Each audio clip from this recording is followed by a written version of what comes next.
In this video, we will take a quick tour of a SharePoint Foundation 2010 site. As you arrive, you will be prompted for a username and a password. Once you have been added as a user to the site, you will receive this information via email. You type that information in and then click OK. You can choose to remember my password so you don't have to type it in every time. Then I'll select OK, and that takes you into the site. At the top right corner, you will notice your name displays. This is the user menu. By clicking on your name, a menu displays. You can change your user profile settings, including your password, log in as another user, and sign out. See the tutorial on my settings for detailed instructions. Across the top is the navigation bar. This provides tabs with links to other areas of the site. In this site, the tabs provide links to the subsites for various departments such as Human Resources, IT, and Marketing. Click a tab to navigate to that subsite. To return to the home page, click on the home link. On the left side is the Quick Launch area. The default Quick Launch provides links to content on the site you are currently viewing. You'll see links to lists and libraries such as Document Library, Calendar, Task List, and Discussion Board. When I click on a link such as the corporate calendar, that calendar page opens. By default, a calendar displays in a month view.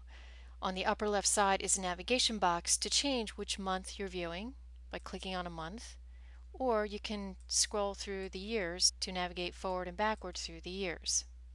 To return to the home page, and click on the Home tab in the top navigation.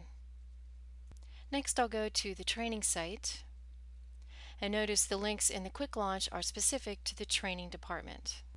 Under Libraries, I'll click on Training Documentation to open that library. When you open a list like this with the information in rows and columns, you can use the column header menus to sort or to filter.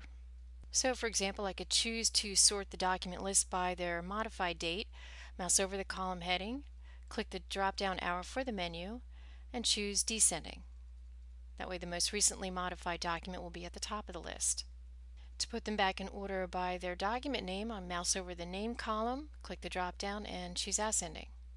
And then they're alphabetically in order by the document name. To demonstrate applying a temporary filter, let's say I only want to see those documents that are presentations. So I go to the document category, click the drop-down for the menu, and choose Presentation. And that temporarily filters the list, only show me those documents that are presentations. The next time I navigate back to this list, it will be back to the full list. To remove a filter, mouse over the column heading name, click the drop-down, and choose Clear Filter, and that will bring all the documents back into view. To open a document from a library, click on the document name. I'm going to open this Business Writing Skills document, and I have the option to open it as read-only or check out and edit. I'm going to open it just as read-only. I'll select OK. You will be prompted for your SharePoint login again because you're opening site content into an external application.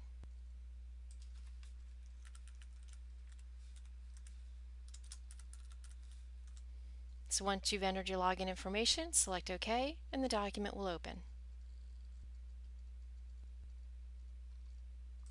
And I'll just close the application here, which will return me to my SharePoint site.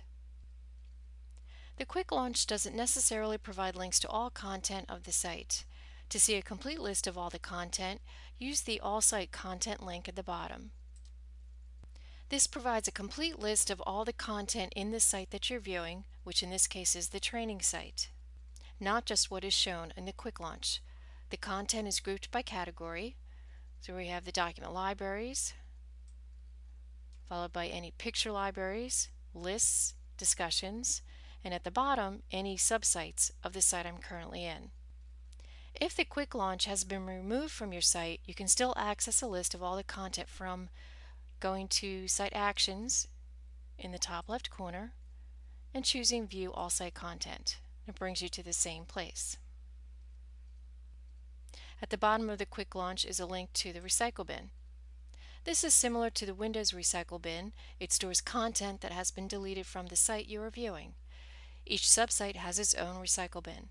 The default setting stores data in the recycle bin for 30 days. To restore an item, click the checkbox next to the item you would like to restore, and then at the top choose Restore Selection. So again, I'll return to the home site. The central area of the page is called the Content section. This is where content from the site displays, such as calendars, lists, and images, text, and links. The manager of the site can choose which lists or images display on the page. To open an item from the page, click on the link to it. For example, if I want to view details for an announcement in the Announcements list, I click on the link, and that opens the entire announcement item with all the details. And then I'll choose Close to close out that announcement, and that returns me back to the home page. The Navigate Up button will display a path to the page you are currently viewing. This shows me I'm at the home page of the top-level site named Viascope Technologies. Now, if I navigate to one of the sub-sites, for example, I'll click on Marketing, and then I'll click on Navigate Up again. Now it shows me I'm on the home page of the marketing site, but to get back to the very top-level site, I would click on Viascope Technologies. At the top here we have the title area. This initially displays the title of the site or page you are currently viewing, which is the top-level home page for the site.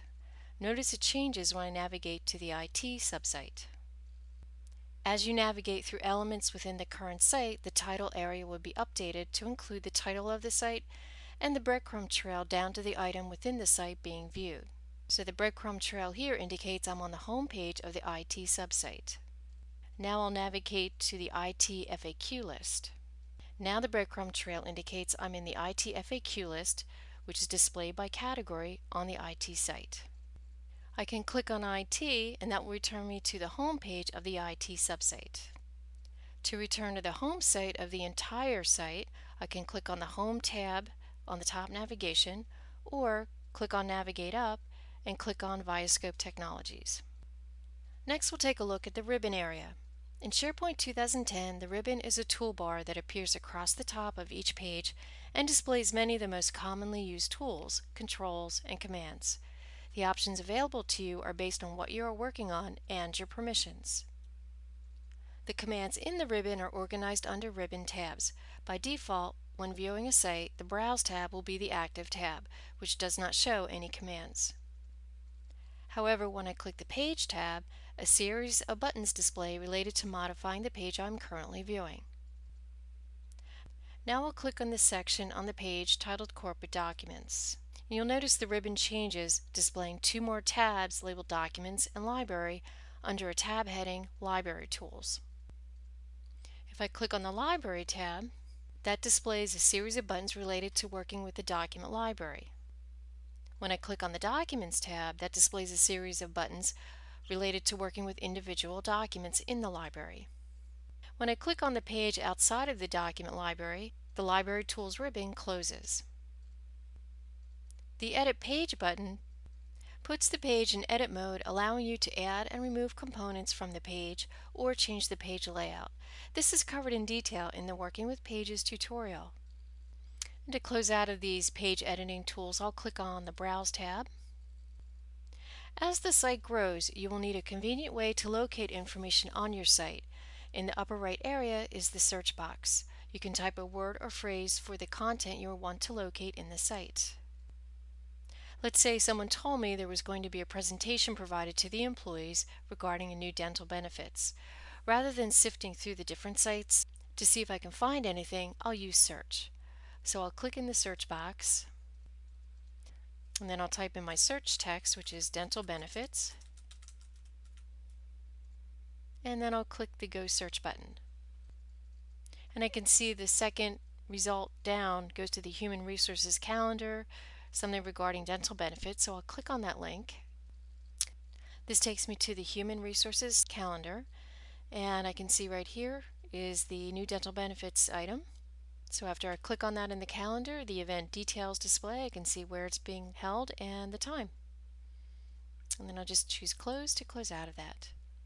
And to return to the home site, I'll use the Navigate Up button and click on the top level to get back to the home page. And that concludes the quick tour of a SharePoint site. In future tutorials, we will take a deeper look at building and using content on your site.